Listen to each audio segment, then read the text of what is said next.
Our next speaker today is Laura Morrison, who will be talking about gait speed as a predictor for dementia.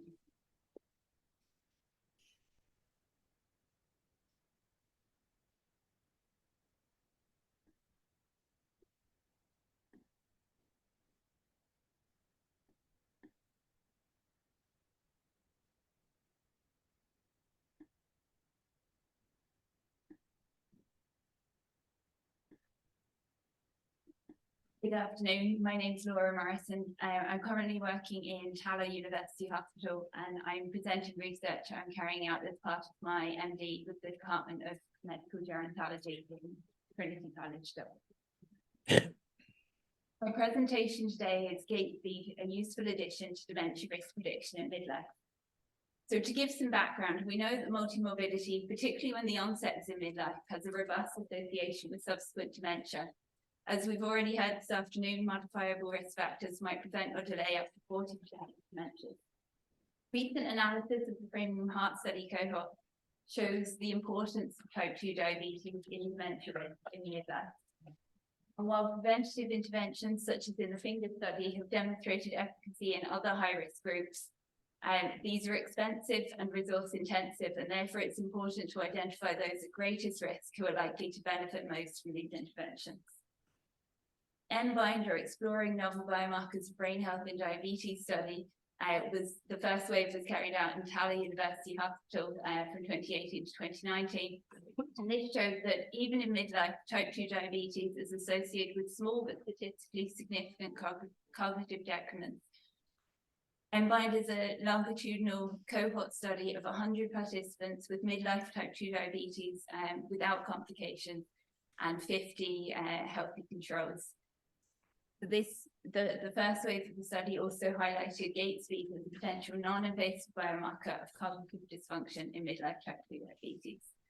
The second wave of the study then is underway at the moment. So this is the first follow-up assessment of this cohort, and it's occurring in a 4-year interval after the initial study. So each participant undergoes a 90-minute assessment involving a general health questionnaire, cognitive assessment, gait assessment, and blood tests.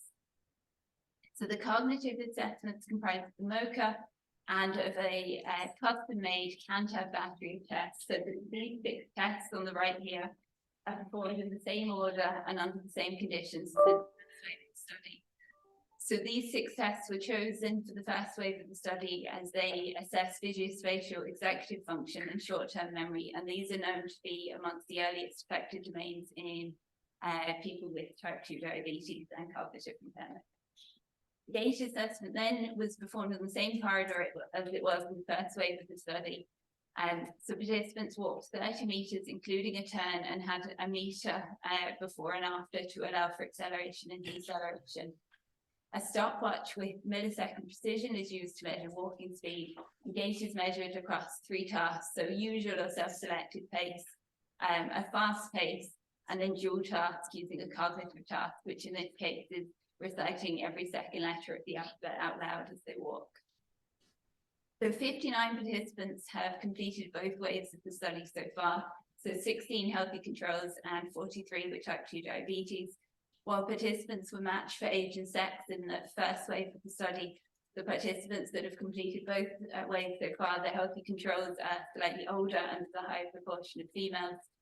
And the participants with type 2 diabetes have a slightly higher BMI and a higher prevalence of hypertension and hyperlipidemia. So looking at their baseline gait speed, the participants with type 2 diabetes, despite being a younger group, have a slower gait speed across regular, maximal and dual task gait speed than the healthy controls. However, there was no difference seen in cognition between the 2 groups. As you can see, the MOCA total score was 30 in the healthy control group and 29 in those with type 2 diabetes, showing that this was a cognitively healthy population. So then we use linear regression modeling to look at, does midlife normal pace gait speed predict cognitive decline at 4 years? So there was an association seen between normal pace gait speed and MOCA total score of follow-up 4 years later. However, no association was seen between normal pace gait speed and any of the individual Cantab assessments. No association was seen between fast pace gait speed and the follow-up cognitive testing at 4 years, or between dual task gait speed and follow-up cognitive testing. So in conclusion, participants with type 2 diabetes were significantly slower across the 3 tasks at baseline. This is despite no evidence of peripheral vascular disease or peripheral neuropathy, as these were both exclusion criteria for the study. In this cohort, we found no difference in cognition at baseline between the participants with type 2 diabetes and those without. Found that a slower baseline usual pace gait speed predicted a lower MoCA score at 4-year follow-up. However, we saw no relationship between fast or dual task gait and the follow-up cognitive test. This highlights the potential role of usual pace gait speed in midlife to identify those at highest risk of future cognitive decline for targeted interventions, especially within groups already known to be high risk. So I'd just like to say thank you to all the participants in the M-Line study, and thank you to everyone that's helped with it to date, especially Professor Kennelly and Dr. Adam Dyer. And thank you for listening.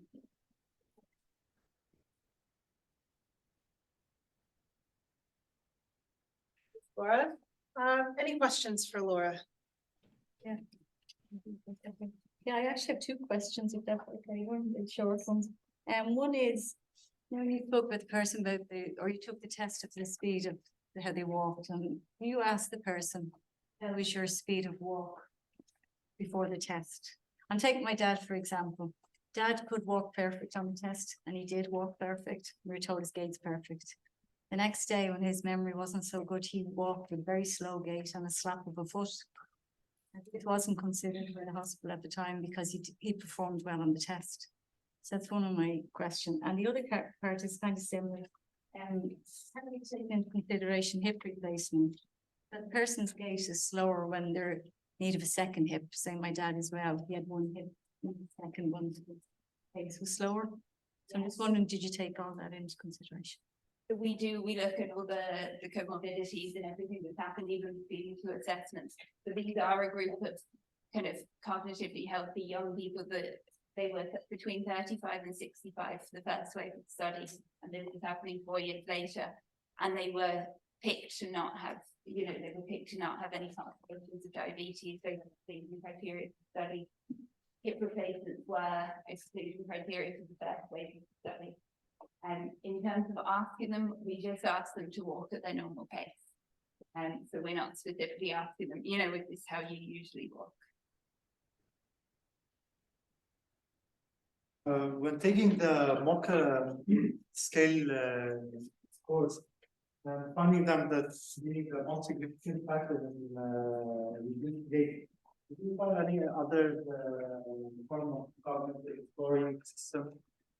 So we're doing the 6th assessment on the CANTAB battery. What we haven't done is put a composite score of the CANTAB assessment together yet.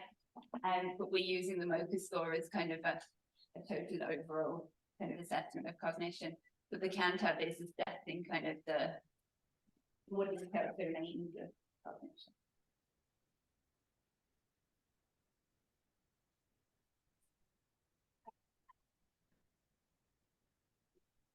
Right. I was just wondering if you looked at like a history of, I know you said you did, but like a history of falling. Yeah, so we are, as part of the study, we asked them, have they had any falls in the last year, and do they have a fear of falling?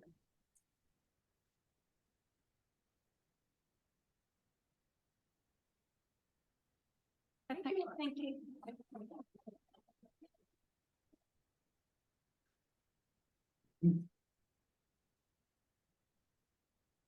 Our next speaker is Nikki Ann Ward, and she'll be speaking about nutritional adequacy in older adults with subjective cognitive dysfunction.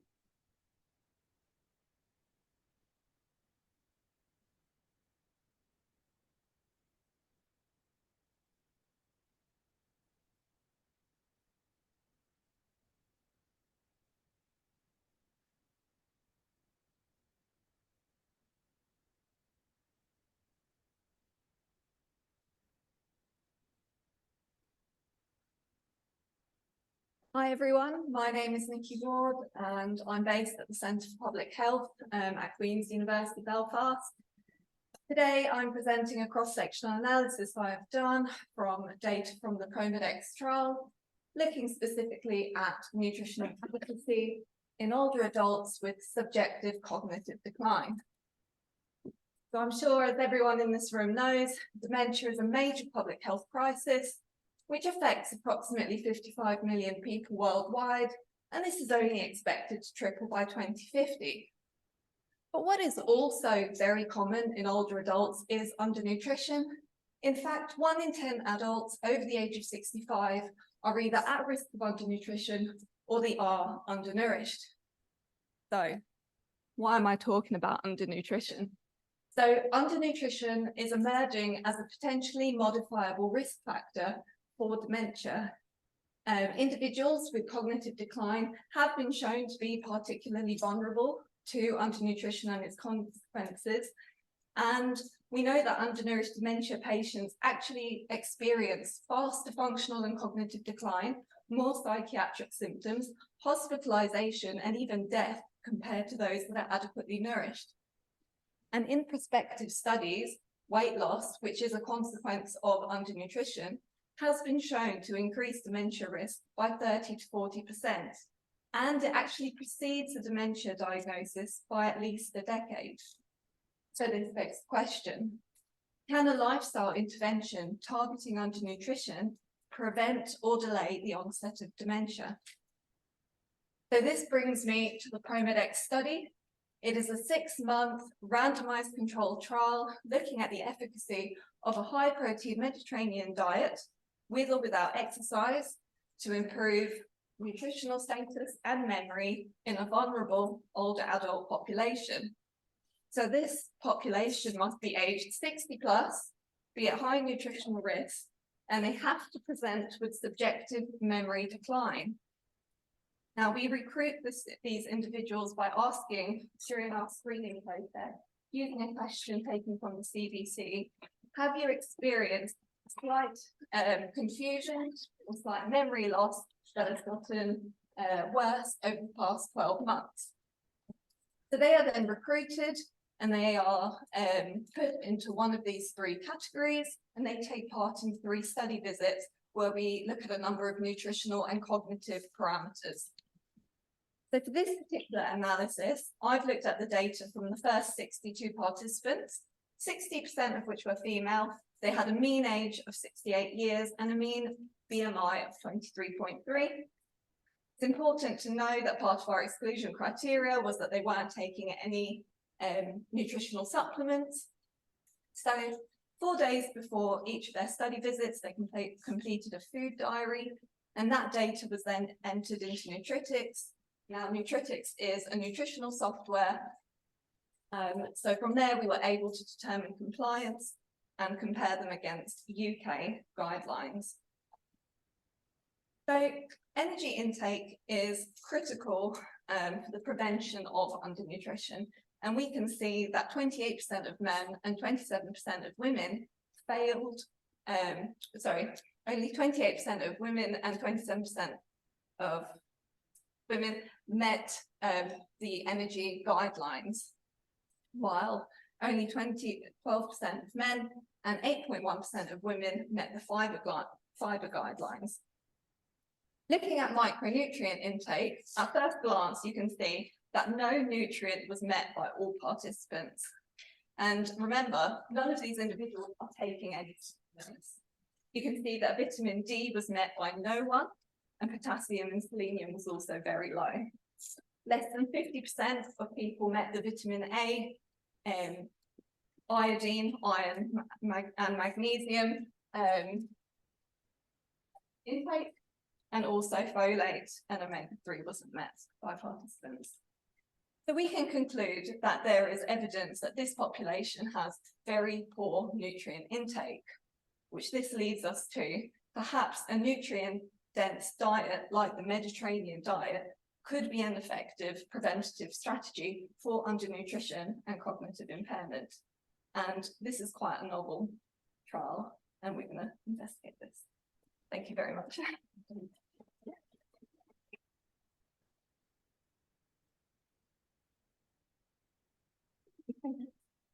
Any questions for Nikki?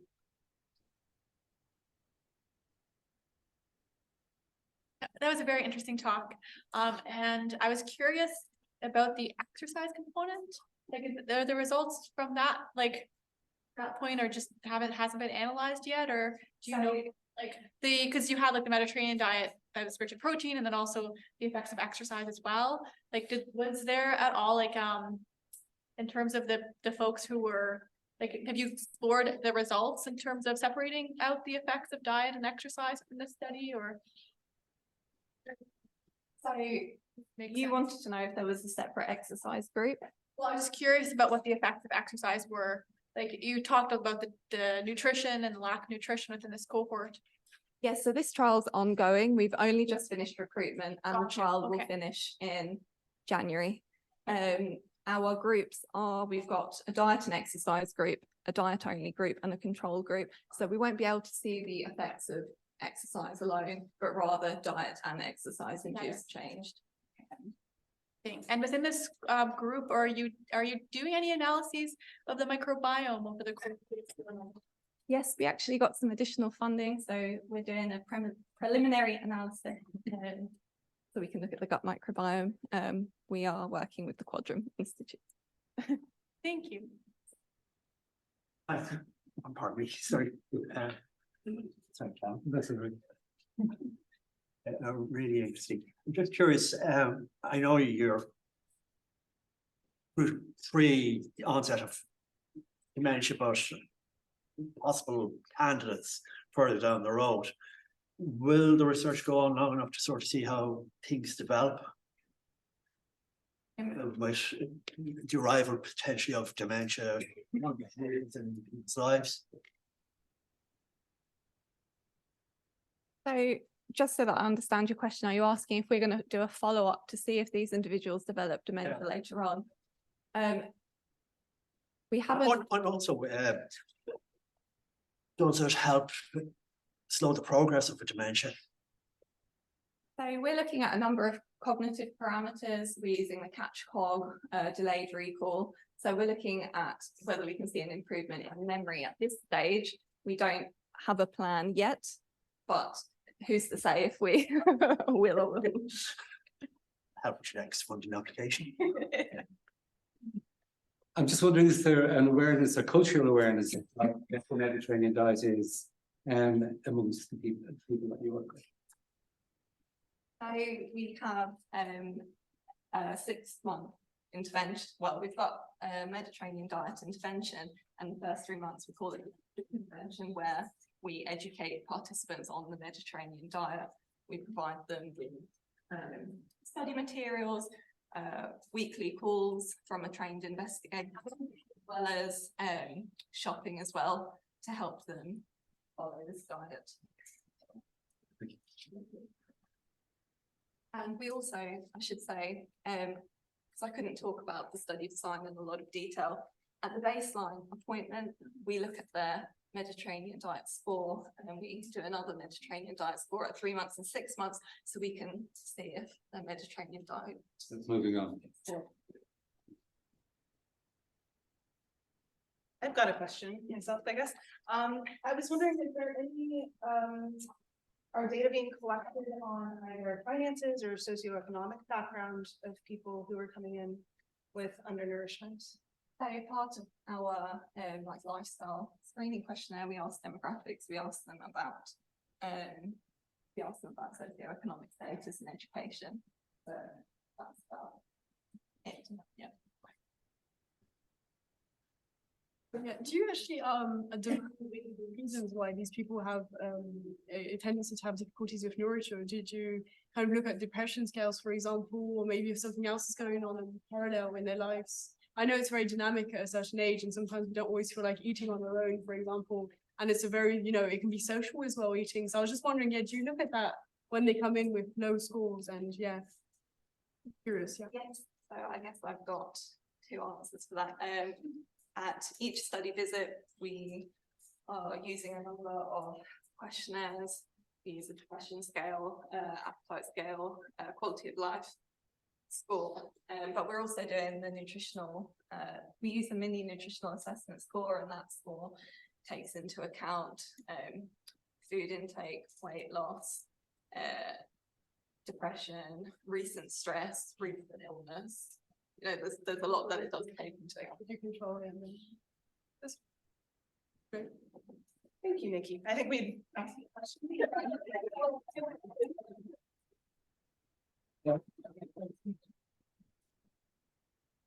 And our final presenter is Jen Shu, who will be talking about EEG to support dementia research.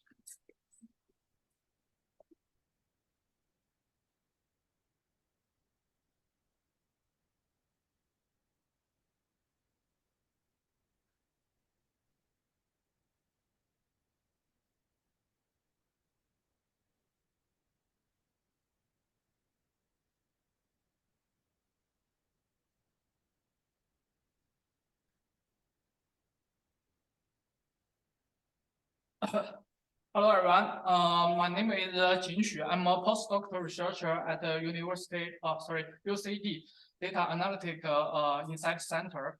And today I would like to share my research work about algorithm development for EEG signal processing. And I'm looking for some potential opportunity to bring my research work to dementia research together. The topic is real-time EEG spectral analysis based on linear predictive coding to support dementia research.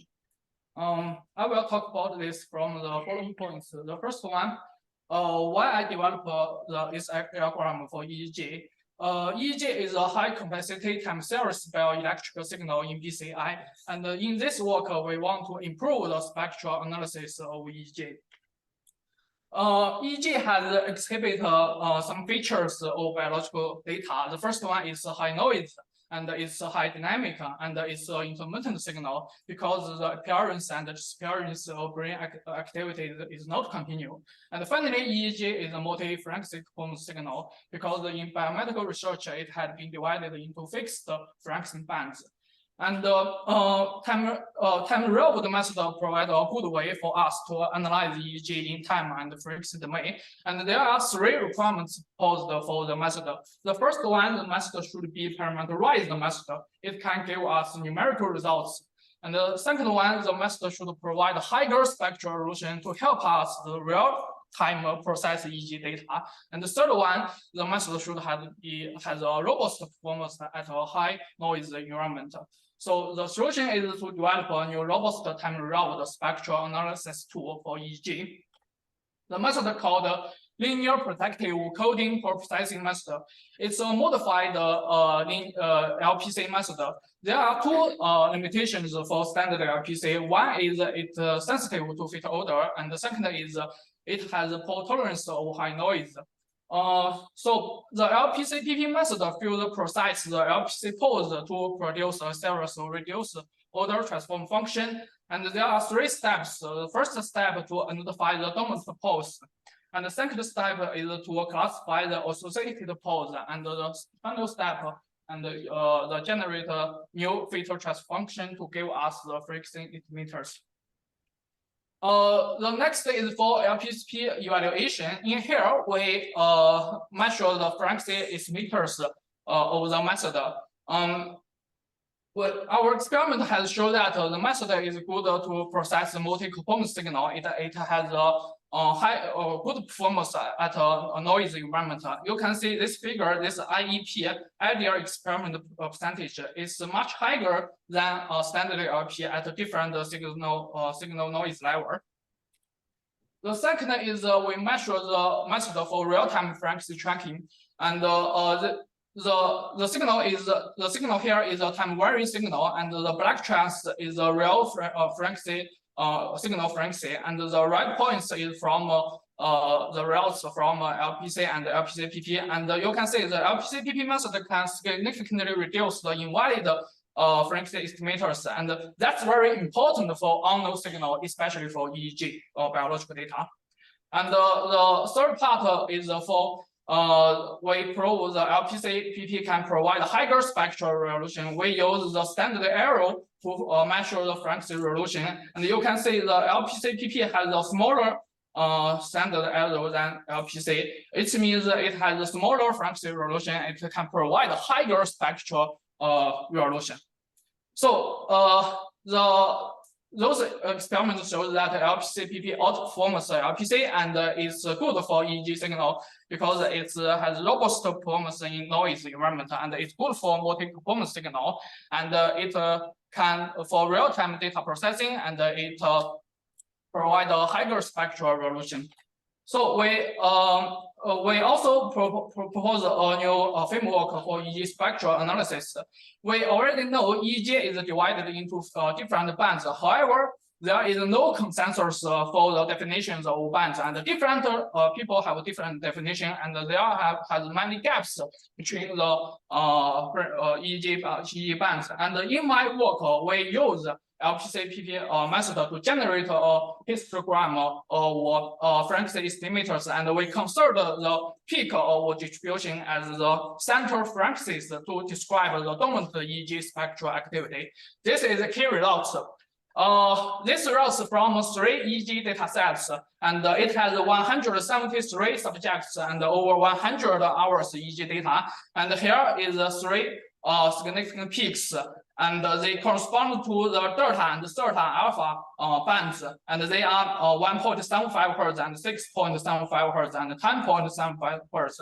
And this definition is from 108 studies. So, summarize, the LPC-PP is a good way for EEG signal processing, and we propose the new 3 common central frequencies to describe the dominant EEG spectral activity. And for future work, I would like to use this method to demonstrate an EEG application to develop a real-time system for human health state and human movement detection, especially for dementia patient. For example, for risk of falls, because 2 or 3 individuals with dementia specifically likely falls each year, and people with stage 6 dementia had a high risk for falls and injury due to confusion and physical conditions. So this system is useful for dementia patients to avoid injury before they fall. Yeah, thank you.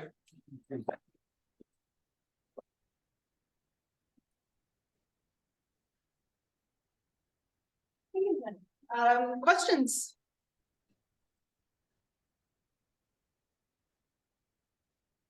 I suppose EEG is a bit out of my research area, but I was wondering, is there a certain stage of dementia then that you'd be looking to apply this to? Oh, you said like later there's more risk of fall, so would this be something useful early? Yeah, I would like to, because this method is a real-time processing method, so I would like to develop a system to detect human movement, because you know some dementia people, they are easy falls. So if we have developed this system to detect their movement, so before they fall and get injury, we can give an alarm to help them. Yeah. More predictive. Okay, that's great. Oh, yeah, predictive. Other questions? I was just wondering, do you take into consideration the medications people are on? You know, where you say the higher risk of injuries and falls? Because I know some medications do cause a lot of falls. So many. See there, you say, why is the problem to elderly individuals with dementia, people Okay, yeah. at stage 6 dementia at high risk of falls and injuries? Yeah. When you've taken down this information, have you taken into consideration the drugs, the medication that people may be on? Because there are some psychotropic medications that cause people to fall a lot more. Am I saying that? Is that okay? Question. Do you record the medication that people are taking? The medications people are on in case that increases their risk of fall, I think. Yes. Yeah. Yeah, I do some lecture review. So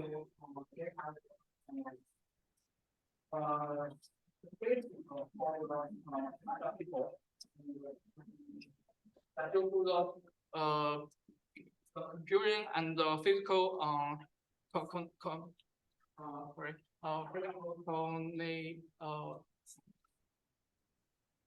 I forget the word. It's just yeah, because some issue they are easy to force to get injury. So and if we can develop a detect movement detection system, is very helpful for them.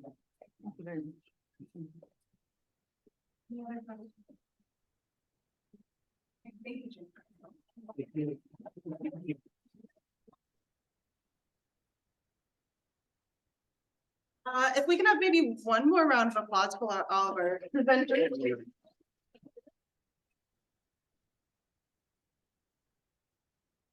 Very much. You might be noticing that you're getting out a bit early. We've gained a bit of time in this session. Is coffee ready yet? Or? Yeah. Okay, so there is coffee, but with the extra time, I'd also suggest check out the posters if you haven't had a chance. Also, we'll get back here at 3:50. Okay, thanks, guys. I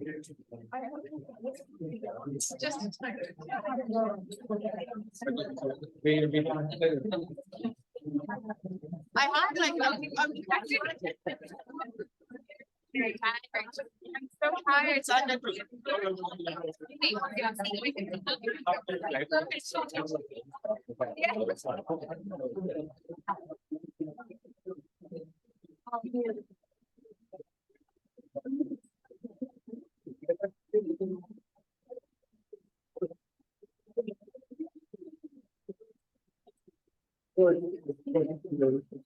We have to get together and decide on. Before we go anywhere. Well, do you want to have your? You have to have a cloud. No. No. I'm going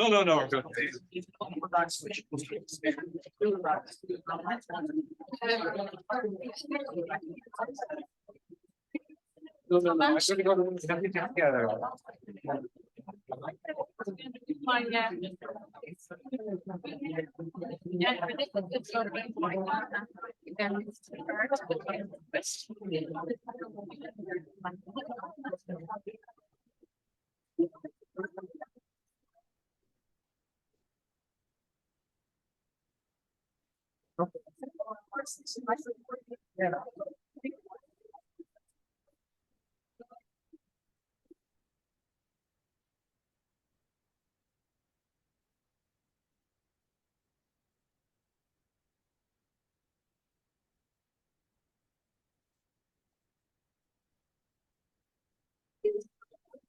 One hour from my house. I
suppose we have, before we did the early sequencing trial, but so we went down that way and then started micronase. We'd already decided micronase, and they were like, we can't just pick a random one. So then we were like, okay, we have to look at the bioplanetary. It's a lot that we were actually interested in, didn't show up. A little bit heartbreaking, but that's science. But the conversation about that interesting. Purpose. Show up in our treatment groups. It's tricky. Yeah, I think your contact details in the book. It is there, yes, absolutely. Yeah. I did. Absolutely. That's it. We can get tired of show.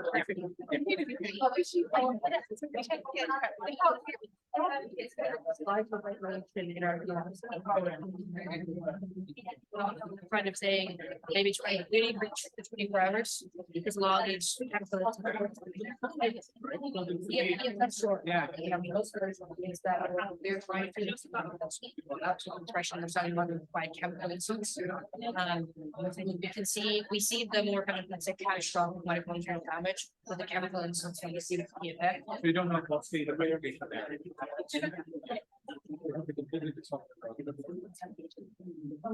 The next process that we're going to advise and those will want you longer time incubations with the chemical insults. And the concentrations that we use, they would be like, I'd say, more in later stage disease. We use lower concentrations that actually don't kill the cells as much. So we can model others for the purposes of getting the point across.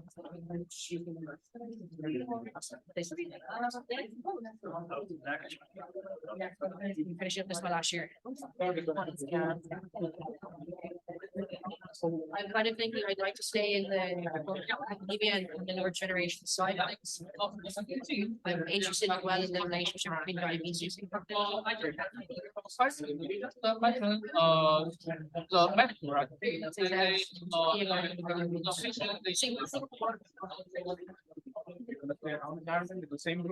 yeah, I would have said I wouldn't necessarily mind if once here and there and seeing different the city.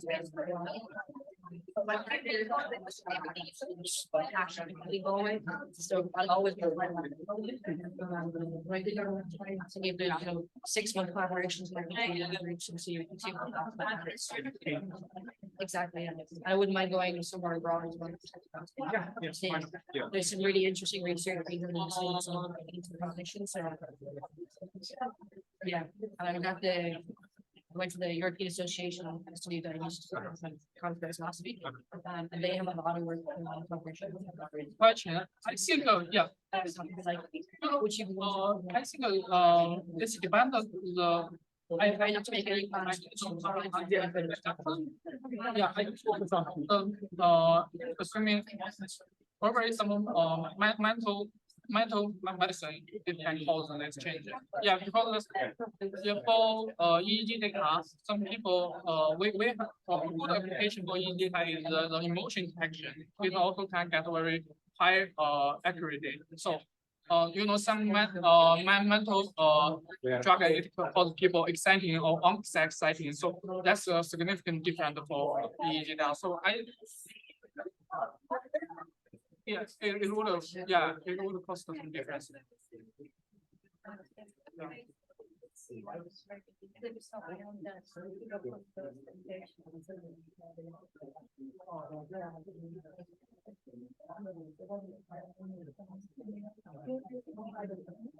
I'm not sorry, but it's different. It's like smiling, but not. Just Vanessa. Yeah. I know that. Because it's just to say which one. Well,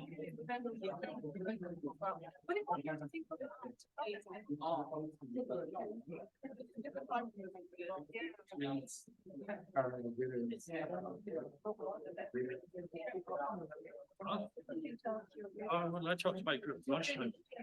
I didn't talk. You'll be decided. Yeah.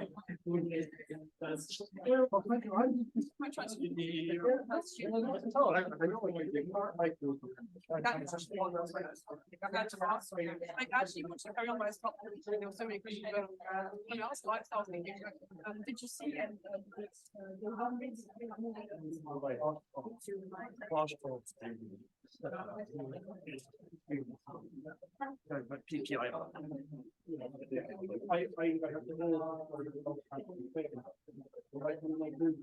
I was also wondering, like, what's the limitations of having a norm, like a medical.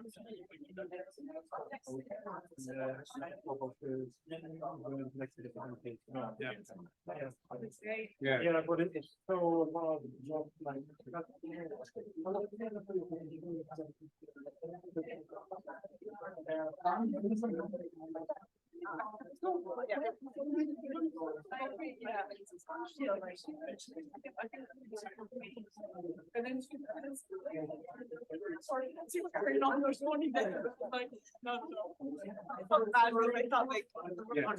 But we have to clarify, you know, because she's doing.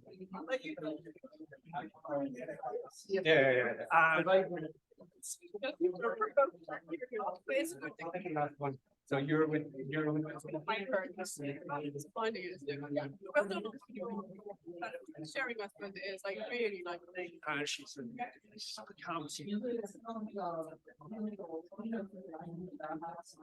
be involved in the thing.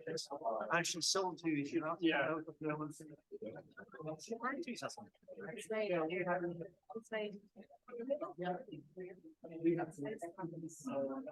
Very like new faces, people know about it.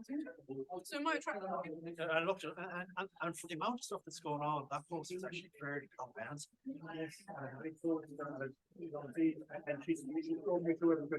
yeah, like if it was. That's a lot of, yeah. Very strong.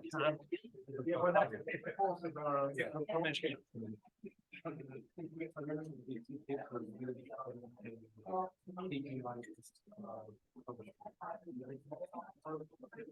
Overall, people, but I think, you know. We ask it first, yeah. Which would go on? Yeah. Ways. Right, so when I said, oh, could you just like explain it to me? And then the jury arrived in the middle and he says, okay, come later on, I'll let you know my name. So I just went there. So if you know, well, or maybe catch up. Yeah, it was not maybe about to be either, so you probably like, you know. Okay, yeah, sorry, I'm keeping it. And the next one is yeah, and we're gonna put great and then at 350 there's one and like people submitted questions in advance and then you can ask questions now to guide the discussion, so it'll be more really clear. Like, sorry, I'm feeling there's like people like like oh sorry. So rather than just having a chat, we're trying to make it something clear. Yeah, to learn the steps. Yeah, Going so into that the big it actually benefits us. Like, if you go to conferences and you talk about it, and you're like, I don't have. Yeah, you don't feel like you can do that as well. Yeah, there is a whole like, yeah. Yeah. It can have the whole thing. It's a lot in the conference, like organization, like even for this. It's hard.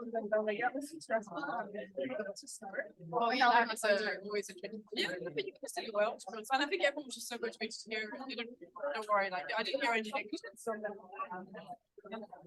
I remember I was so tired because I was like so upbeat. I was like, whoa, I was very tired of it. It's part of it, like, scared and being very excited. So I was like, okay, she's right. It's like, you're very good at it. So I can't be in it. Me, I was like, oh, hard stuff today.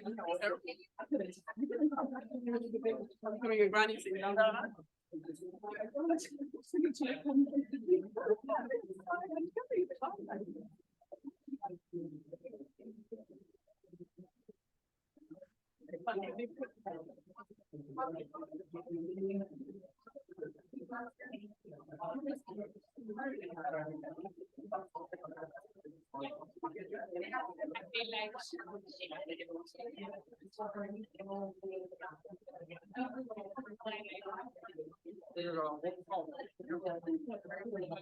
有100个人吗？有了，150个上头。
So one thing is,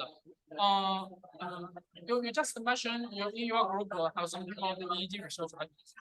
And I thought because every Monday I have one lecture at most. Oh yeah, actually Monday I have a lecture, and Thursday and Friday I have a lab class at most. So I just worry if someday in the portfolio I can meet with your people, we can discuss. Yeah, so so, yeah. Tuesday is good for you. Next week. Next week. Meeting. Yeah, I will send the connection. Yeah, send the connection, and then we can connect. I can check. I'll ask you for it. Okay. Yeah, you ask your Yeah, and see if what they might work. yeah, we can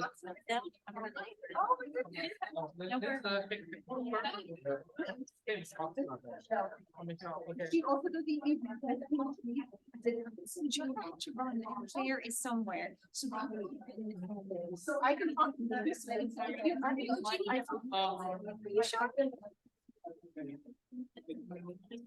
yeah. Usually I'm on Monday and Friday and can you check Monday? So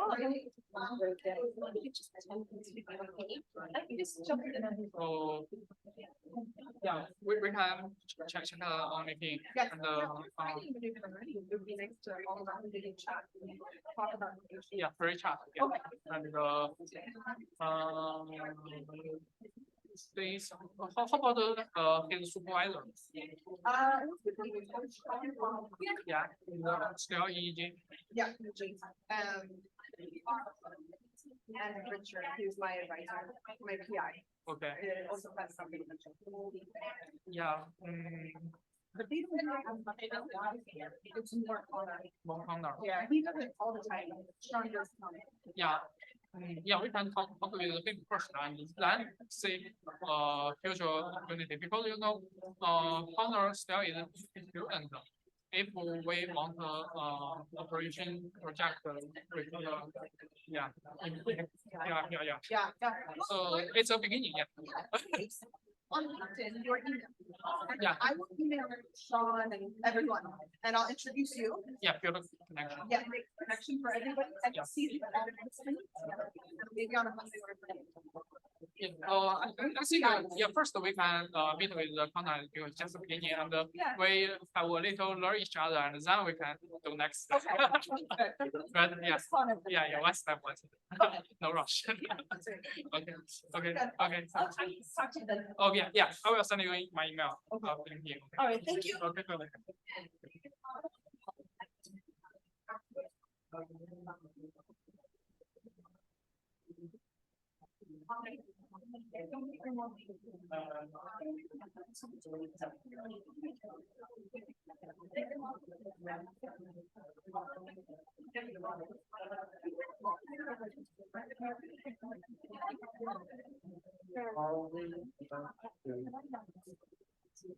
What?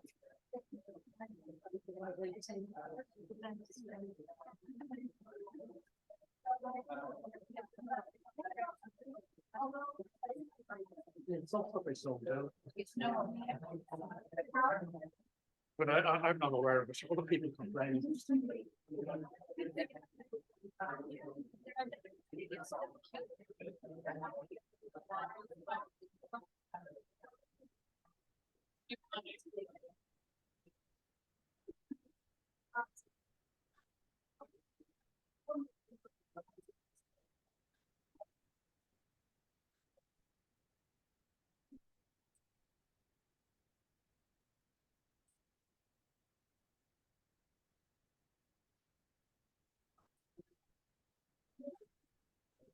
We want to encourage that.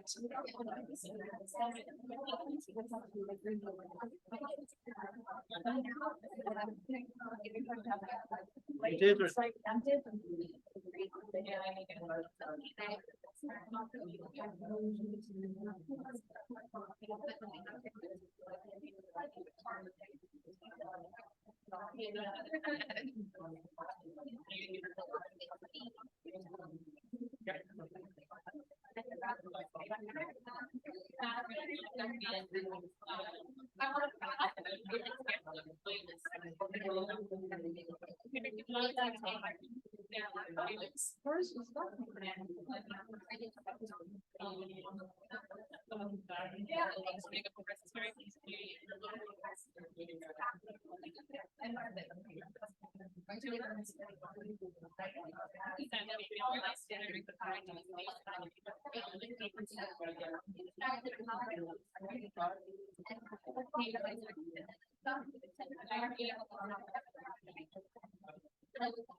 Dementia.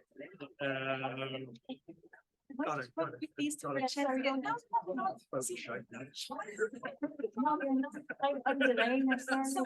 to talk because we have this panel discussion now and then we go immediately after that to.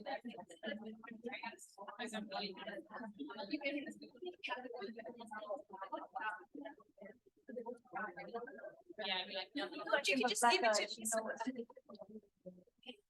Just like me a piece of paper if you haven't decided before the end of the break. I see. Thank you. Turn with the woods.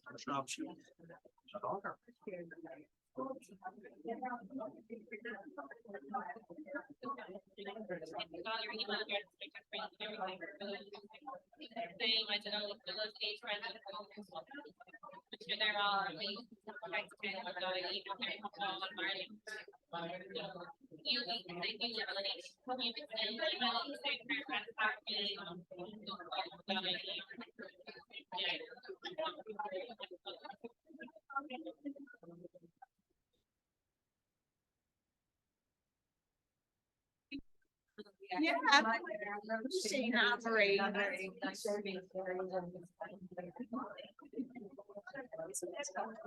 Right to it.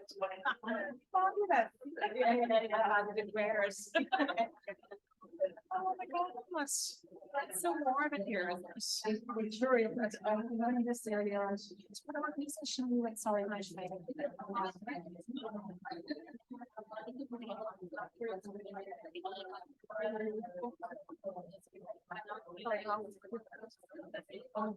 I am very excited. I was thinking that's not, I was thinking we might.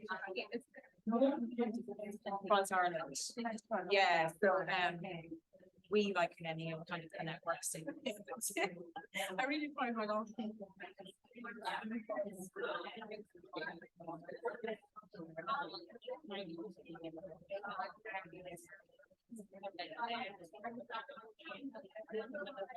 Like priority setting. So we're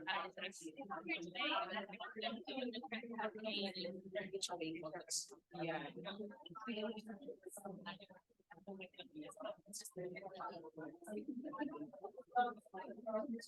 Here to come explain that it's not your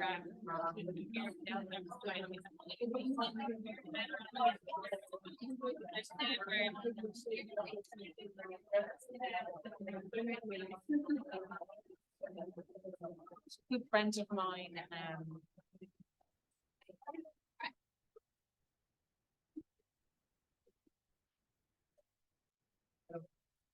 I know Ashton very well. He went to college with my.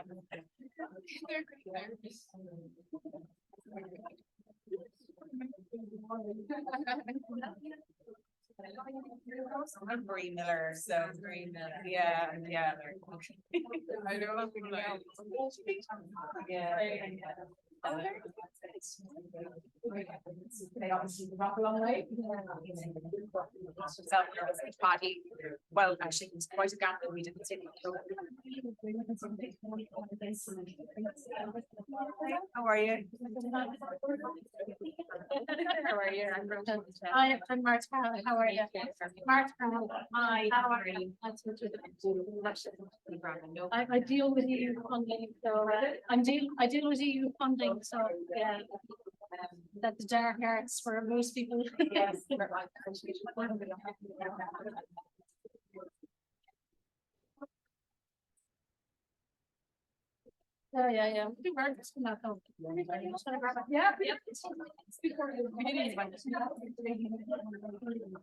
Smashing away here. Very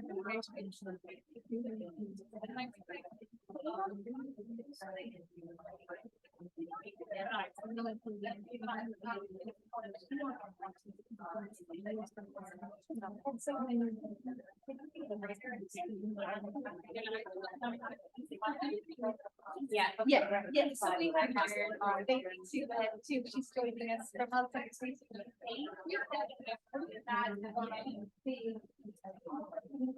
Oh, right. Okay. So. Murphy's Law, it all happens over here.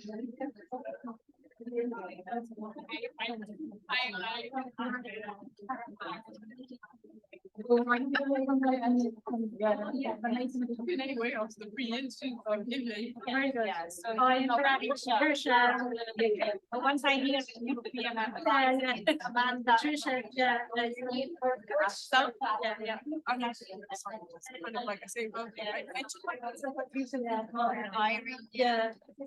Well, I use both. Sometimes I forget.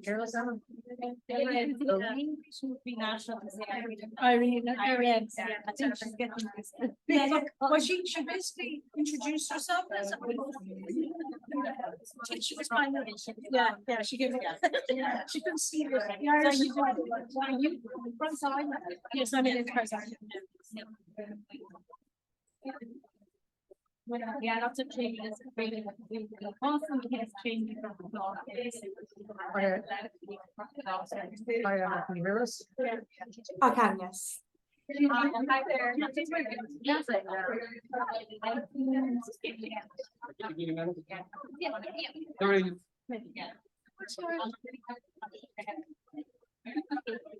speak again, it's just very noisy in here. Well, it wasn't, it was with one of our research. Huh?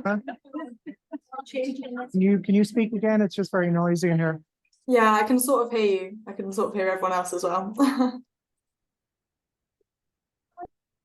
So I think we're ready to go in about a couple of minutes. I'll just leave you here. Okay.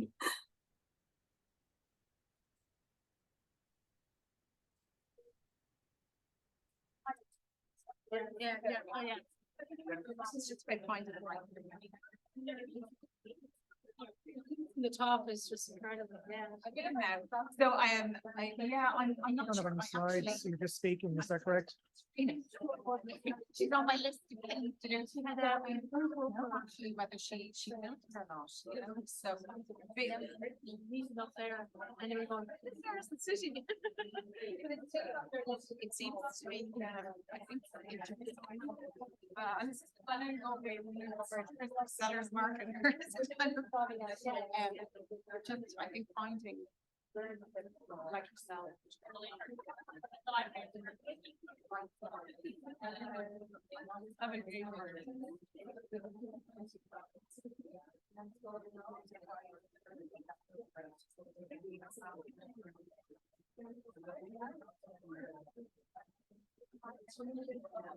But I can work alongside it, no problem. Yeah, sure.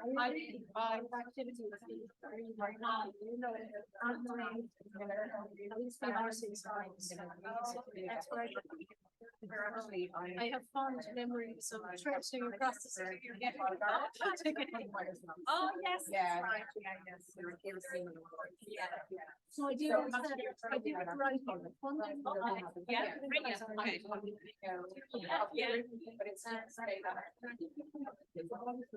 But it's actually somebody else. And we have. Okay, yes, we're not on the next one.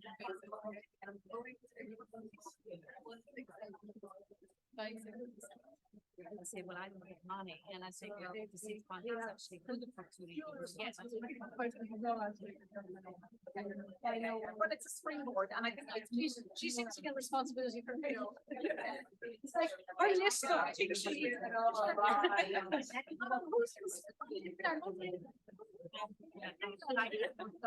Fellowship and every career now, we don't say that we're not.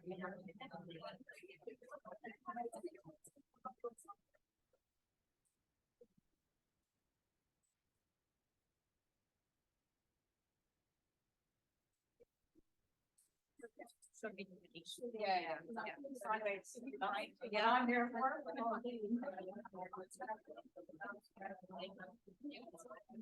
Yeah, lots of. It's very nice when the father.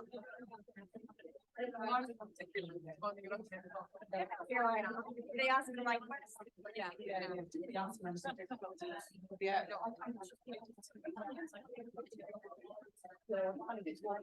Yeah. And how do you define your institution? We have PhDs, and but I know it's like it's 3 years. And it's very different. Okay, that's like we have an idea. Yeah. So it's very much continuous of my for now. Yeah. So it's not really yeah. It's up to 10 years. People define it. Yeah. That's one. Yeah. Oh, yeah. Oh, yes, no, just to have an idea of the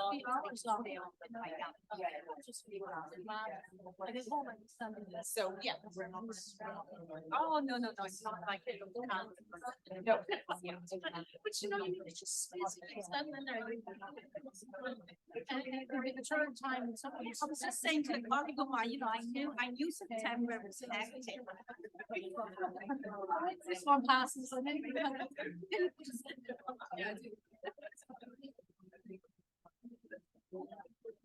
Today I went to a meeting with a colleague and saying,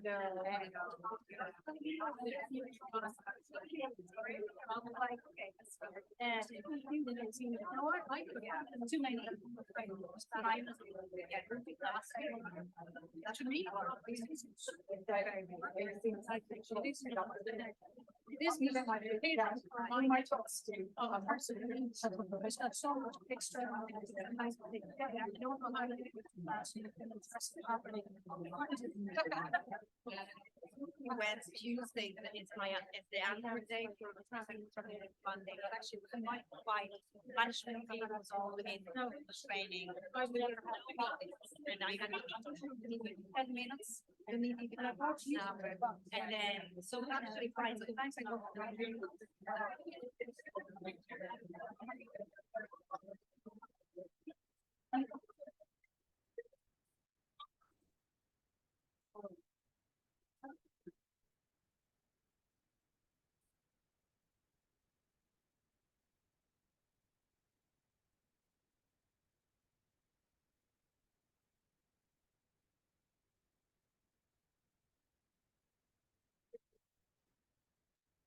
fascinating. Like I kind of every single day of those big weddings and like in one day, and it really helped me with every year. It would be fun, you know. And I feel like everything that's fun, it's great, when you have a little hour. You find more pressure being like that than doing it when you can work on it.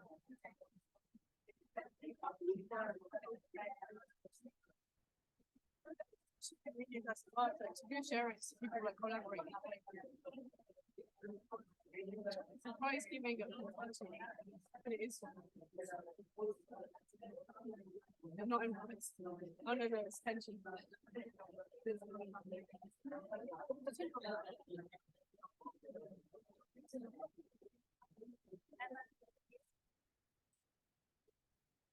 Emma, you can hear me? Yes, I can. Hi, thank you for joining us. It's all right. Thank you for having me.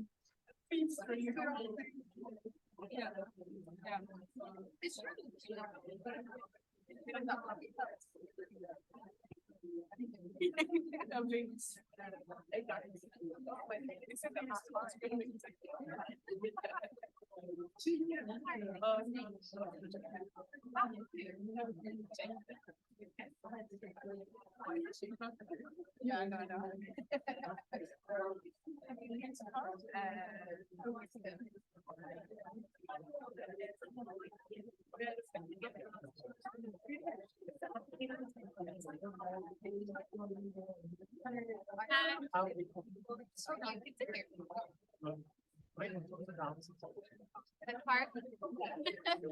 Yeah. I know. Fair, maybe. Yeah, it should be good. I'm so tired of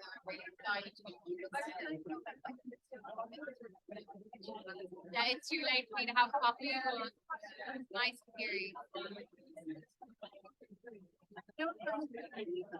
I think it's a 45, and then we're just done.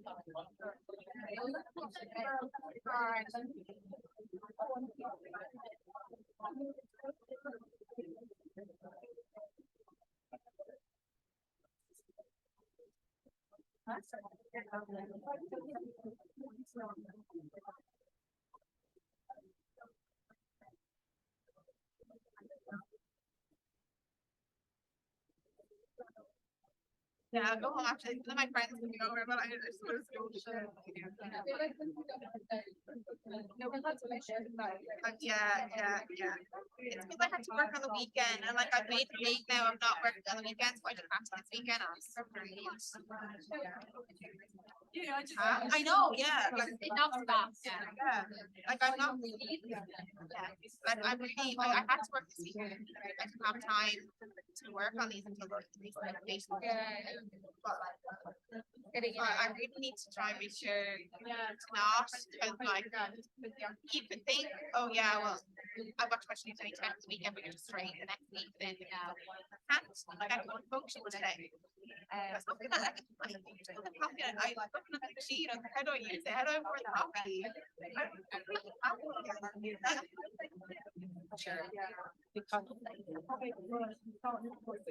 My brain was on overdrive. Yeah, you know, kind of starting out of like, yeah, and I was safe. like the demonstration. Yeah, then we're doing the little break time. It is, yeah. Just enjoy the tea and Yeah. I'm gonna be bad company tonight. Let's have dinner. Oh yeah, no, my friends come over later and she's gonna be like, I might as well not go for it. I'll be so boring. Yeah. I'm so jealous. I thought going out would be a good idea. I was like, it'll be nice when I'm done, and now I'm just gonna sit there and stare. We're going out. Yeah. Oh yeah, dead. So be yeah. So it'd be really nice. I know everyone. She did my lab and she Around.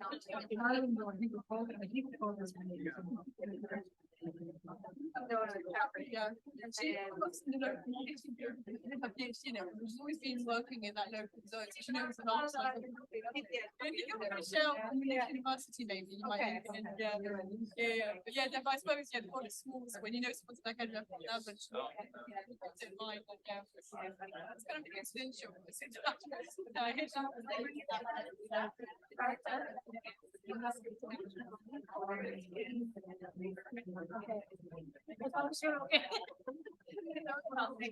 Might be easier just to go with yours. Be sure. Sorry.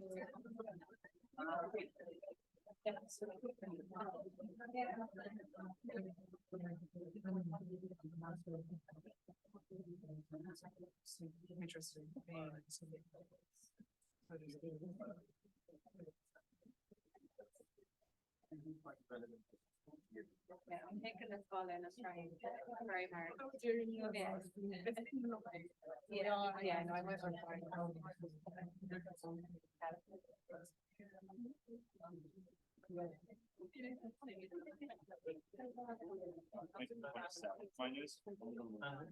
Okay, we're going to start our funding panel discussion. Thank you to everybody for sticking around so late in the day. We are on time, or at least we will be by the end of this session, I promise.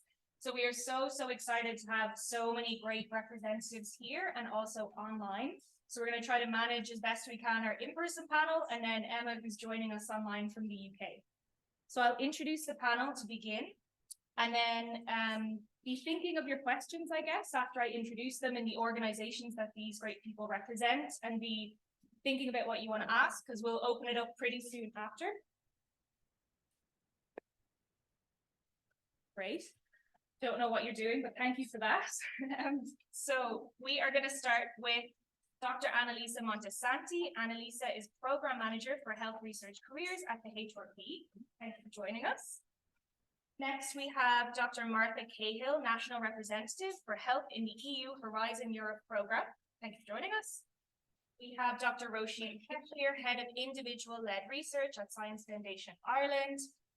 We have Dr. Anne-Marie Miller, Senior Network Manager from Dementia Trials Ireland. And then online on the screen, perfect, is joining us Emma Stone, Research Programs Manager at Alzheimer's Research UK. So I want to start by asking the panel just to quickly, in 2 to 3 minutes, tell us a little bit about their organization or their role, whatever they'd like to tell us about. Before, I forgot already. So could we just do a quick show of hands who's in the room? So could we do PhD students? Okay, postdocs? Okay, people working in industry or not in a traditional research academic environment? Here, anybody else who I didn't? Our great pals? Anyone else who I haven't represented? Okay. Great, so that gives you an idea of who's in the audience and maybe how to direct kind of the schemes that you talk about. Perfect. So Annalisa, can I start with you? Just a little bit of background about HRB or what you'd like to share with the audience. Yeah, so the Health Research Board is the main funding agency for health research in Ireland, and we are part of the Department of Health. So we support research by supporting program, by supporting people, and by supporting infrastructures like trials, network, and clinical research facilities. In particular, I am leading a team that support people. So when we say support people, we support the capacity, we support the capacity building, capability building of individuals along the career journey. So we have a framework which would provide clarity, provide a consistent and coordinated approach to support individuals from PhD throughout postdoc and emerging stage, so emerging transition towards research independent and then research leadership. So we have a set of programs or fellowship or individual career development awards that support different career stage. So just to highlight, for example, at the moment we have 2 schemes open, which is the Emerging and Investigator Award and Emerging Clinician Science Award. So these are I call them career development awards. So they are awards that support the individual. So the protected time for research. For the academic researchers will support full-time, 100% of their time for research, and for the clinicians, health and social care practitioners, just medics, we support 50%. That is very much to support them and then support a team and support a research project. We are just completed a fellowship, the postdoctoral fellowship, and we're envisaged to have a next call for next year, end of next year.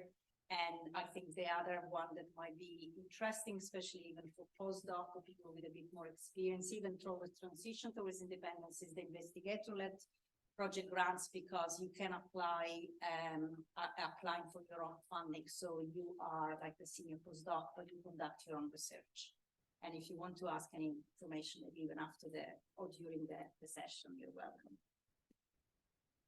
Hi, my name is Marta Cahill. I am the national contact point for Horizon Europe Health Programme. Just as a matter of interest, has anyone here worked on an EU project, health research project, collaborative project? No? One. Okay. I just want to make sure before I pitch to my audience. Oh, two. Okay. Okay. So essentially EU funding, we have, it's a 7-year program. We have €7 billion for health research alone.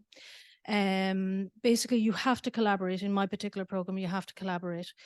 Generally, you have to have at least 3 different independent legal entities from 3 member states, but typically your project size would be at least 7 or 8 independent entities. Project size would be 6, 8, 10 million, typically, not always like that. We span all areas of research. The entire program can be everything from preventative research to environmental health, tackling diseases and healthcare systems and new modern tools and technologies. Okay. So in the last couple of years, we started in 2021 in this program. We have focused a lot on pandemic preparedness and non-communal diseases such as cancer, cardiovascular disease, etc. Okay. There's a lot of projects that have been funded right across the board that are open-ended, and this is what you need to look for, okay? You may not get a label in these particular projects that they're focused on dementia or Alzheimer's, but you have very open-ended projects that are looking at new tools and technology, looking at data analysis, etc., vulnerable groups, under-researched groups, basically minority groups, etc. Okay, so that's what you need to look for when you're analyzing these work programs that are published yearly. So you'll have a different set of calls every year. At the moment, we're about halfway. The mic died. Okay. Sorry about that. At the moment, we're about halfway through the program. Okay, so we are 4 years into a 7-year program. We're kind of in a kind of natural lull, as in we have very little left for the 2024 call. Pretty much if you're not doing something on pandemic preparedness or medical device regulation, there's one call open to you, and that's bioprinting of materials. Okay. 2025, we are expecting a bit of a gap in time before the 2025 program launches. We will have a low budget for 2025, and then 26, 27, it will take off again. Okay. In terms of what is of interest to you, there is a CSA on brain research funded in the 23, 24 call, I can't remember which one. A CSA is basically where you get together stakeholders and a network, and you basically focus on what type of research needs to be carried out in this area. And we have identified that there is a gap in terms of brain research, and I'm saying brain research in a very general term. So that means there is going to be teams and topics in brain research over the next couple of years. So you are in a very good point in time to get up to speed on this. Okay, so keep an eye on that over the next couple of years, but it probably will be 26, 27 before they will start presenting themselves on the work program. Okay, that's where we are at the moment. Just in terms then of, with that CSA and brain research as well, what happens with that is it's going to be a co-fund. And what that means is the likes of the HRB and SFI are going to be contributing into a pot for that fund. And then they will launch kind of funds at a national level. So that means there'll be a lot of kind of small funding that's not requiring European collaboration. So keep an eye on that in 26, 27. That will start to roll out at that particular point in time. Okay. So I'll leave it there and I'll pass along. Good afternoon, everybody. My name is Roisin Cheshire and I'm head of the individual-led research group in Science Foundation Ireland. So I think probably most of you are aware of who Science Foundation Ireland is, but we are the national funding agency for all areas of STEM. So in my team, we have a number of programs which would be, I suppose, should be of interest to PhD students, postdocs, and established researchers. I think we have all of those in the room. So programs that you might be aware of are the SFI IRC Joint Pathway Program, which is a program that we run annually, and we are about to launch again this year before the end of the year, with probably a deadline around April or May of next year. And that is particularly targeted for postdoctoral researchers in the STEM and arts, humanities, social sciences spaces, so across all areas of research. And that is a very successful program where we fund probably 40 or 50 grants every year. So targeted for postdocs that are 2 years post PhD. So that's probably relevant for some people in the room. We also fund a lot of grants to, or make a lot of grants to established researchers. So researchers that are, you know, independent researchers that have a faculty position in any of the institutions in Ireland. But those grants involve teams, where those teams comprise PhDs and postdocs. So for any of those grants that we make, they are recruiting teams of researchers. So you should be, I suppose, familiarizing yourself with some of with the announcements that we make and the grants that we fund. So you might be able to find out who the lead PIs are and try to get involved with their research. And again, across all areas of STEM. We fund through the Frontiers for the Future program, which you might have heard of, and also through our research professorship scheme. So they're our main grants, but we also collaborate a lot with some of the European funds, and we collaborate with international organizations like the National Science Foundation, the National Institutes of Health. The Royal Society has a program specifically targeted for postdocs as well, the University Research Fellowship. So there's a lot of opportunity, a lot of budget available, and I'm happy to talk to anybody if they like afterwards or after the event if you want any more information. Thank you. Hi, everybody. I'm Anne-Marie Miller and I'm National Network Manager with Dementia Trials Ireland. Unlike my colleagues here, we are not a funding agency. We are actually a national research programme. We are a HRB funded clinical trial network. And I suppose what I'm here today is to say that in addition to applying for larger funding streams, what might be of interest to you as early stage career researchers is that there are small discrete pieces of funding provided by your disease networks, your clinical trial networks, or representative bodies within your research area. So for example, Dementia Trials Ireland have an annual Early Career Researcher Seed Funding Award. It's a small discrete piece of funding. It goes out to open competition. It primarily focuses on trial methodologies, such as priority setting partnerships or core outcome set developments. The focus of this funding is for us to provide a springboard for research that would eventually go on to support a larger clinical trial. This very much speaks to what Dementia Trials Ireland is about. We are about increasing trial activity nationally and most importantly about increasing participatory opportunity for people with dementia and caregivers in clinical trials within Ireland. So that's essentially about the funding. To say what we look for in terms of applications. So by early career researcher, our definition of that is about 10 years kind of from the first year of postdoc onwards. But that's not to say that we wouldn't look at applications from PhD students either. The other conditions are your application needs to be sponsored by a principal investigator. We assess applications on a number of criteria, so feasibility, the piece of work that you propose needs to be done within 12 months. Obviously, the quality of the application, central to the application because it speaks very much to what Dementia Trials Ireland is about. You need to be very strong on your PPI engagement and how you use that engagement both in the development of your research project, its rollout and the delivery and the final dissemination at the end of it. So that's very much the criteria on which we assess the seed funding. So like my colleagues here, if you've any further questions afterwards, I'll be happy to take them on the seed funding. Thanks. Brilliant. Thanks so much, Emily. And I'll go to Emma now. Hopefully she can hear us and we're going to be able to hear her. I can, yes. Hopefully you can hear me. I'm sorry I'm not there in person, but it's lovely to see you all. So, like I said, my name is Emma Stone. I'm the Research Programmes Manager here at Alzheimer's Research UK. So we are the UK's leading dementia research charity.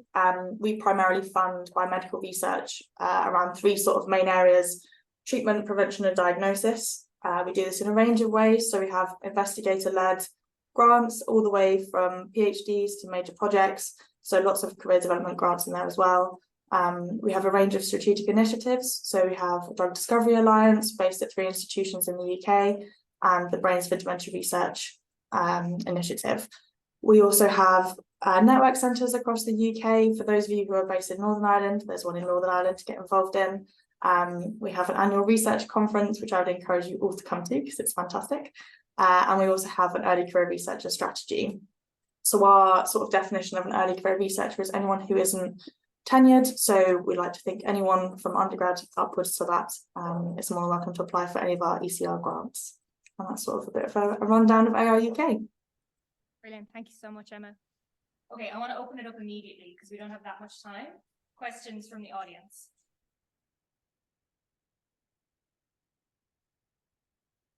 Brave. Yes. Really nice to hear, Andre. You just wait a second, we'll get you a microphone. Yeah. Thank you. Really nice to hear you out. Just one, I'm curious to know one question. Do you fund international collaboration also? Like if another country wants to collaborate with EU countries, do you fund that as well? Okay, so the question was about international collaboration, just for you, Emma, in case it's hard to hear. And is that something that you consider in your funding scheme? So I'll open it up to any of the panel. Yeah. So we fund programs with the National Science Foundation in the US and the National Institutes of Health through a program called the US Ireland program. So it's a program that the Republic of Ireland, the North of Ireland and the US all work as 3 partners. So that's a well-established program now, and it has a big theme in the health area. So that's very relevant. You do need to be an established researcher, an independent researcher to apply to that. But again, those researchers are always looking for team members and students and postdocs. Maybe, I don't know, the European. Well, all of my program is international research. Just a couple of tips on maybe getting involved in something like that. I mean, you know, I can see there's a lot of young researchers here. I think now is a great time to start establishing your network. You know, there's going to be the equivalent of this particular network across Europe, and you know, getting linked in with them and other researchers that are going on in Europe it's a good time with their conferences and events, and continue to build that network, because that's who you will draw on in terms of getting involved in EU projects. Enterprise Ireland also supports, we have 2 kind of financial financial supports that we offer for researchers getting involved in projects. One is a travel grant. So if you get invited into a consortium and you want to work with somebody in terms of developing a project, you can apply for a travel grant. And this is kind of covering your flights and expenses in terms of going to meet partners, you know, in whatever destination. And then we also have a coordinator support grant. And this is to again, this is for someone who wants to lead on a project. Okay, so there's a lot of time goes into this. There's a bit of work there. It gives you some travel money. It gives you money for a consultant. It gives you money to get a resource to backfill you while you are dedicating time to do this. So they're just two different types of supports that are there to encourage people to get involved. Also, make sure you contact me, you know, or someone, or my colleagues in the HRB are in. We've one in NCP in each agency, okay? And there's others as well that cover different parts of the program. So we have I suppose, an inside view as to what's going on, what the intentions of the projects are and what's involved. And we may or may not, in some cases, be able to link you with people, okay? So, but we will be able to give you an idea of what's coming up and give you some advance notice on projects of interest. So keep in touch with us, horizoneurope.ie, there's our website, and you can sign up for newsletters there. There's a specific newsletter for health, and you can get it on the front page. And there's a general newsletter. So we're trying to push information out as it becomes available to us. So in advance time as well. And also your research officers within your college will be able to tell you what's coming up. So you should definitely connect with them and kind of, they're our champions in terms of promoting EU funding across the university system. Okay. Yeah, in terms of international collaboration in teams, yeah, we do support the majority of the funding scheme. And if I focus as well in the career one, we offer travel grant to most of the, even a placement outside academia that you could do nationally, internationally. And the panel and peer review look this quite carefully because it's a great opportunity to spend some time abroad to learn. Could be a week, it could be. So if you have collaborators that are international, they usually encourage people to take opportunity to go and learn from other countries. So, and in the majority of the project and programs, if it is justified to have that person from outside Ireland, absolutely. And in some of the funding scheme for careers as well, even mentors can be abroad, especially now after the pandemic. We know that everything is quite virtual, but yeah, so it's when it's justified, yes. Hey, Emma, did you want to jump in on any of that? Just could you explain a little bit about, does your schemes, does the lead researcher has to be based in, so for our context, Northern Ireland or somewhere else in the UK, but they can have outside collaborators? Yeah, so as long as the main lead applicant is UK based, we really encourage international collaboration. As has been said before, you know, it's such a benefit to anyone getting involved in research to have those worldwide networks. So yeah, it's definitely something that we encourage. We do also provide travel grants through our network centres. So if it is something you're interested in doing on a shorter term basis, I would definitely encourage you to get in touch with them as well. Thank you. Questions, Cameron?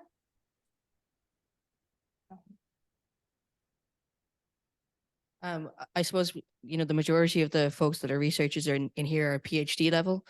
So maybe from your point of view, maybe what advice would you give to PhDs in the room in terms of making their first postdoctoral application, or in the case of the dementia trials, maybe making a first application for a small kind of step in towards a clinical trial or developing a clinical trial?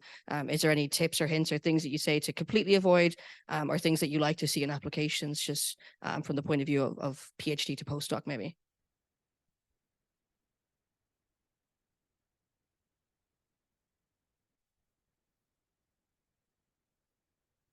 Thanks for your question. I suppose in terms of our own funding, what we would look for in your applications, first is that, I mean, it needs to speak to our remit. So equally, I mean, if your research doesn't directly apply to what Dementia Trials Ireland does, if you are applying for something like seed funding, just be sure that what you're applying for really speaks to the remit of the agency or the body that you're applying to. So relevance. Then the next point, as I mentioned earlier, is feasibility. A lot of the small discrete pots of funding are for very short spaces of time because they're seen as springboards to bigger and longer, potentially more pieces of funding, or maybe as part of a feasibility piece of work for a clinical trial. So we have a 12-month cutoff. So one of the main criteria is feasibility. I mean, the temptation is to try and do as much as you can and to try and make the application look, all bells and whistles on it, but really, a direct answer to a direct question it would probably yield a lot more in terms of being, a proper springboard to something. And then what's very important, and it very much speaks to kind of bringing in the senior researcher in terms of your application, so your principal investigator.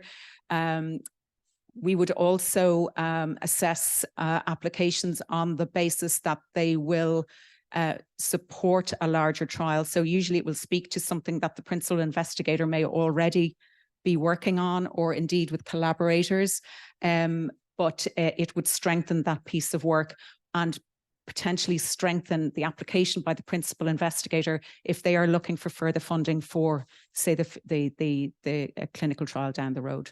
Yeah. Anyone else want to? Oh, great. Yeah, I just might make just a general point. I mean, the Science Foundation Ireland don't specifically fund, that fellowship, individual fellowship from PhD to postdoc, but you might look at the Irish Research Council and some of their schemes.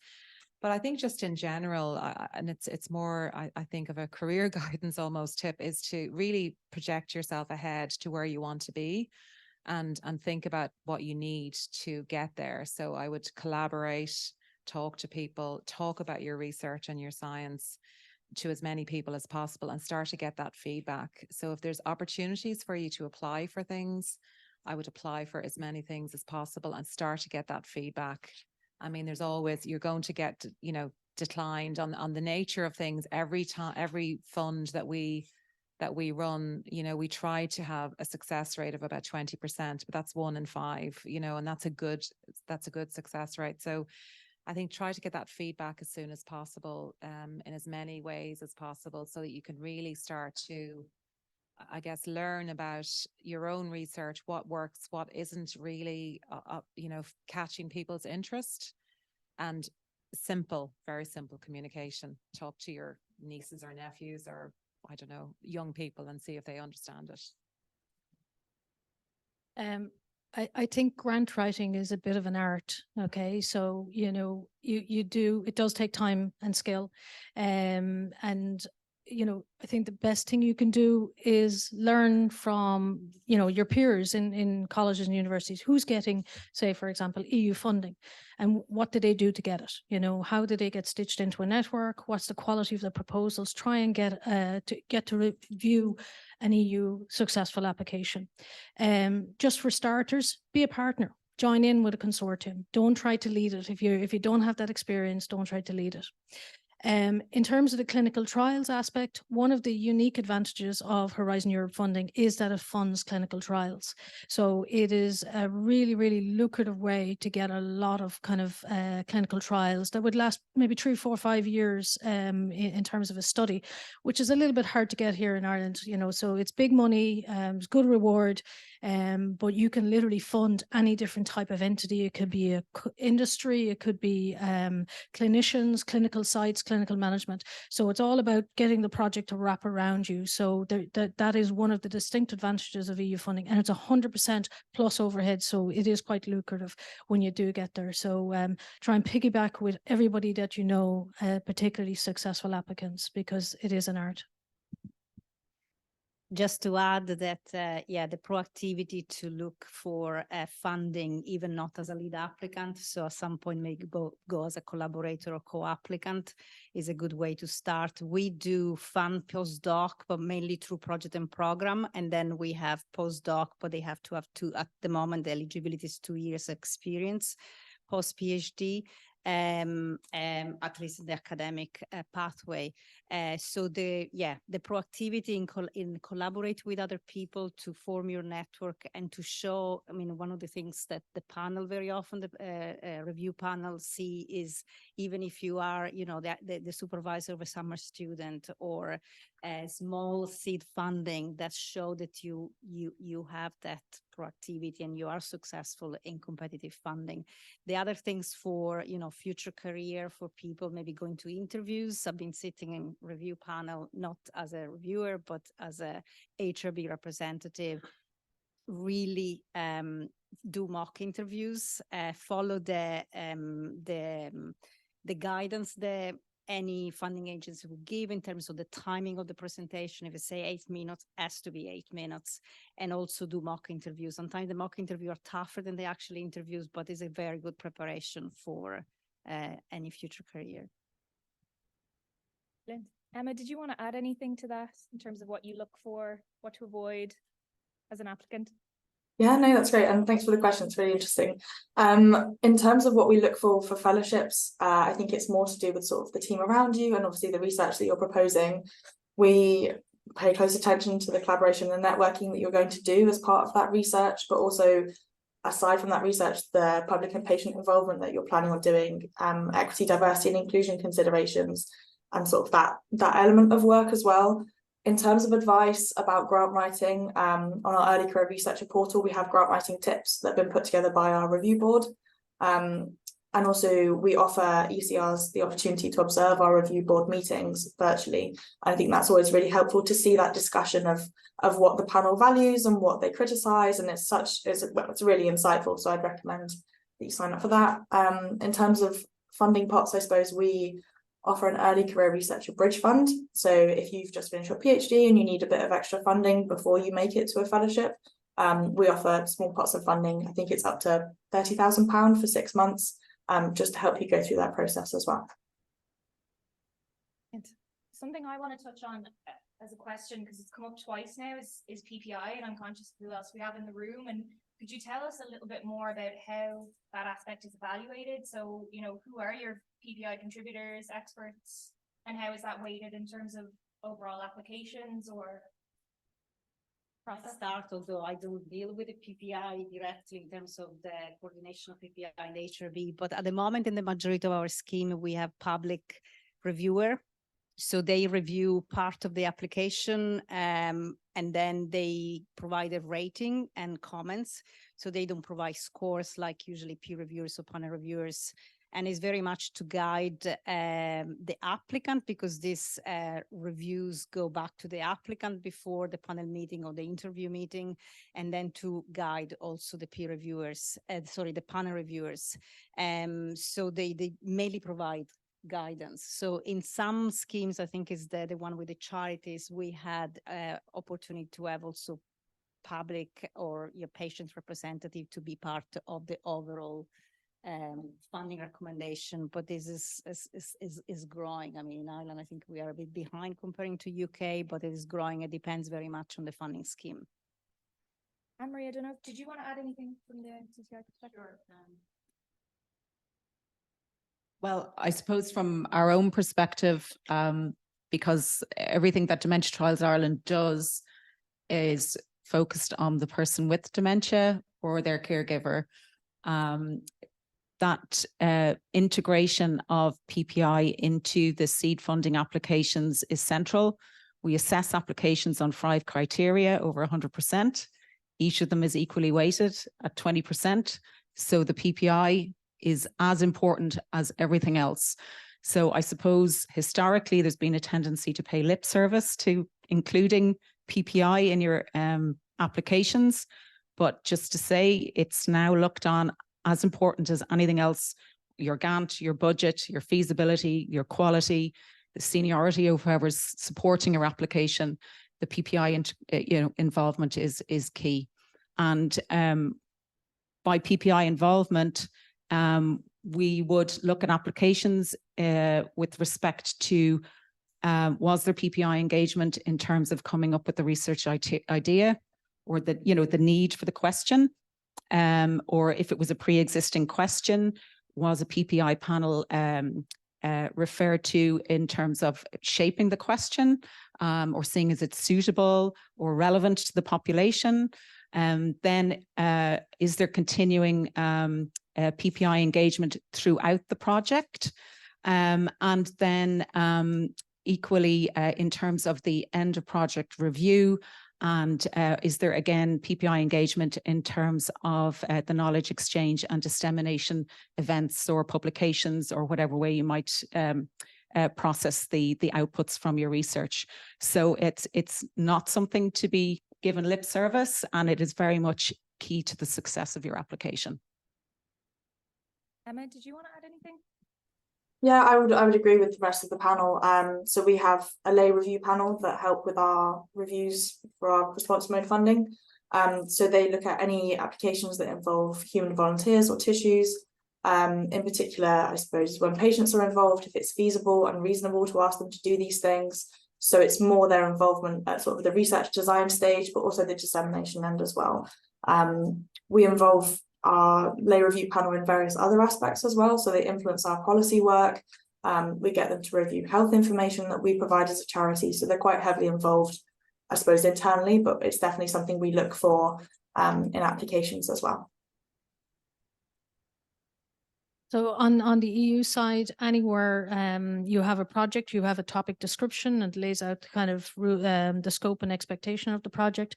You almost always have in there what we refer to as SHH, social science and humanities, which is the voice of the patient and stakeholders if it's carers. Okay, so that is built into every single project. Okay, so everywhere you can, you need to build this in. If you're doing clinical trials or clinical studies, you also need to accompany your application with a mandatory clinical trial document. This will cover things like data, patient consent, everything else that goes on in terms of the project itself. Okay, so that'll be mandatory and needs to be submitted with your project. I mean, it's more common in SFI and the Challenge Fund, the National Challenge Fund that we run. There are a lot of teams get together at the very early stages, and part of that is the patient very heavily involved in those. And I guess with all of our grants, there is a heavily weighted score on impact. And impact, of course, should refer to the patient and what their needs are. I can't believe we're at time. Are we at time? We're at time. Okay, just really, really quickly.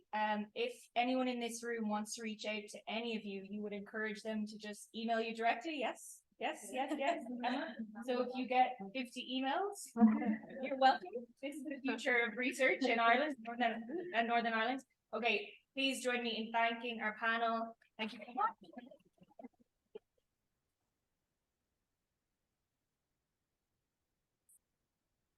And now I'm handing back to Vanessa. Yeah, thanks so much, everybody. Could you just bear with us for 1 minute? Well, I'm just going to borrow Francesca for 1 second. Sorry, and then we'll be wrapping up. Sorry, if that's okay.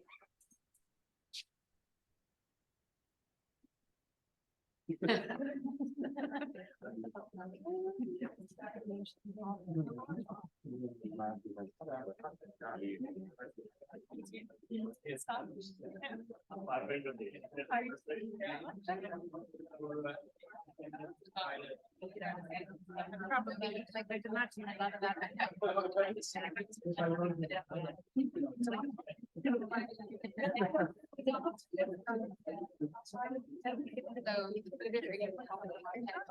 I mean, maybe they much in front of us. And it's just like this, like be relative to I generally like yeah.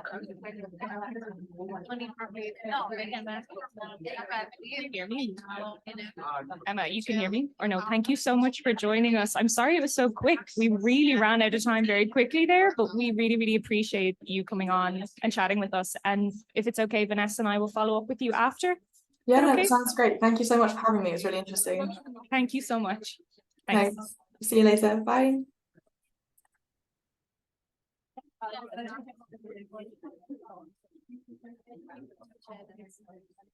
If I could just have everyone's attention, can you hear me okay? Sorry, that was very cloak and dagger. I just had to check one thing with Francesca, so it went a lot quicker than I thought. So it's left to me to finish the day. We're finishing up with the prize giving, but I just want to say a few words beforehand. I just want to thank everybody for coming, first of all, for the people who submitted abstracts, who made posters who presented. Thanks so much. We wouldn't have been here without you, so thanks a million. There's a page of thank yous in the abstract book, so I'm not going to thank too many people, but I just want to thank the steering committee who helped set this, who helped shape this event and gave all their input and help and everything. I especially want to take the chair, Francesca Farina. Thank her so much. She has answered about 1 million emails from me. And she also especially flew back from the US today to be here. So thank you so much, Francesca. Big applause. I want to thank the panel, discussion participants, judging panels, and the PPI judges. Also want to say thanks to Carmel Geegan and Helen Rush-Brennan. They're part of the DRNI Advocates Advisory Team. They gave their input to the day and would have been here today, except they had a previously arranged commitment that clashed, but they were very much here in spirit, so thanks very much. We're really happy in DRNI to be able to host a day like today, to give space and attention to ECRs and an opportunity for everybody to meet. I'm going to take this opportunity to shamelessly plug an upcoming brain health webinar that DRNI are hosting starting in November. It's going to feature experts speaking in areas related to dementia and brain health, but it's also going to have ECR input into those into the webinars. So keep an eye on DRNI social media, Twitter and LinkedIn for more information and where you can register and sign up. Or just contact me, drop me an email. I think you've all emailed me at this stage, or I've emailed you. Also, if you want to become a member of DRNI, please contact me as well. It's free and it's just a great way to keep up to date with what's happening, you know, on the island of Ireland in terms of dementia research and, you know, not just events, but also collaborations, you know, people looking to get information out. So it's a great way just to keep on top of things. So that's it for me. So just to wrap up with the prize giving. So we just wanted to really commend the people who have done an extra outstanding job. So we're starting with our poster presentation prizes. So we have three of those three certificates. I'm just going to get them here. And so for these kind of exceptional poster prizes, the first one is to Paula Sinead Donnelly.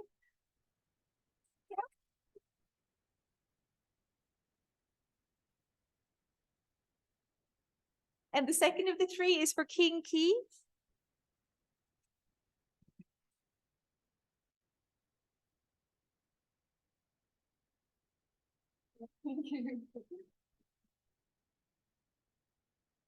And then the third one for posters presentations is to Ananaya Sagabaran.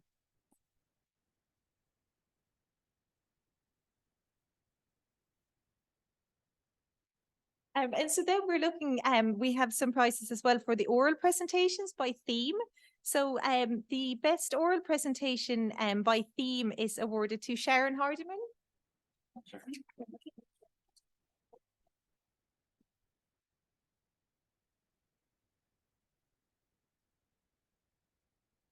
And then for theme 2, the oral presentation prize goes to Ciara O'Reilly.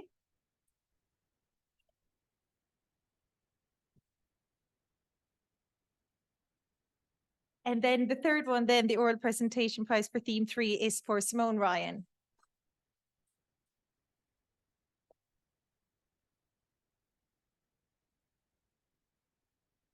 And we then have some overall best prizes. So just to kind of the overall ones that did the best in terms of presentation and poster, but also PPI engagement.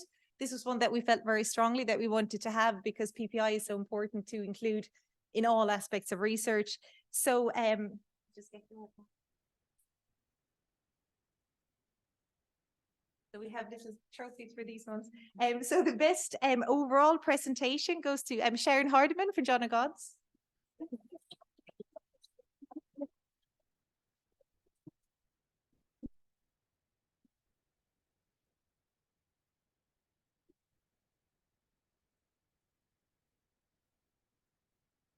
And then the best overall poster is Paula Sinead Donnelly, Queen's.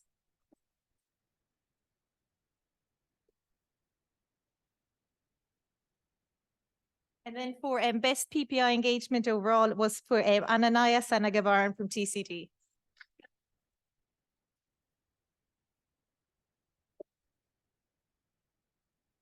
So just to say thank you again to everybody on behalf of DRNI for coming, and hopefully we'll see you again, and safe home and take care. Thank you. And I'd like to say, I need to bring some more, some more.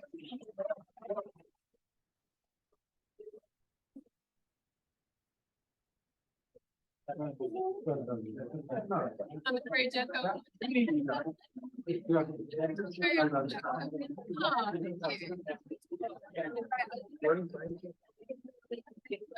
go.